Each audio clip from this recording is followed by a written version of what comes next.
À Valoris, le collège Pablo Picasso est bloqué depuis ce matin. Parents d'élèves et enseignants expriment leur colère face à l'absence de recrutement d'un gestionnaire à un poste clé pour le bon fonctionnement de l'établissement. Reportage de Gabriel Bray avec Éric Jacquet.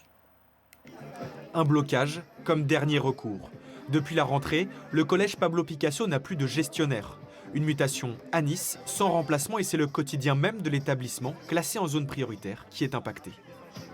Tous les voyages scolaires sont annulés, le vote du budget au prochain conseil d'administration, tous les paiements en espèces, tout le suivi et le fonctionnement proprement dit du collège. On ne peut même plus acheter des manuels, on ne peut plus aujourd'hui dépenser ne serait-ce qu'un seul centime. La nouvelle titulaire, désignée pour reprendre le poste en urgence, est en arrêt maladie, au moins jusqu'en décembre. Les professeurs tirent eux aussi la sonnette d'alarme. Depuis un mois et demi, presque 2 mois, c'est la chef d'établissement qui est obligée de pallier à cette absence de gestionnaire. Le problème, c'est que ça va générer d'éventuels conflits d'intérêts, des choses comme ça. Il y a plein de choses qu'elle ne peut pas faire. Il nous faut une gestionnaire et donc on est complètement bloqué. Tous les projets, notamment par exemple les voyages scolaires, sont à l'arrêt pour l'instant.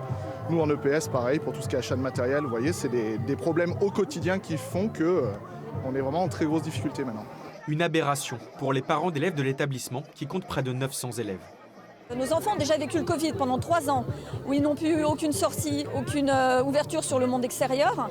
Et là, quand ça reprend, on est content, on se dit ça y est, la vie normale va reprendre. Et ben non, ils se retrouvent bloqués, sans sortie, sans tous ces dispositifs aussi, parce qu'il n'y a pas de gestionnaire. Contacté, le rectorat affirme dépêcher un adjoint gestionnaire du secteur en urgence pour s'occuper des opérations courantes, tout en continuant de chercher un remplaçant au titulaire en arrêt maladie.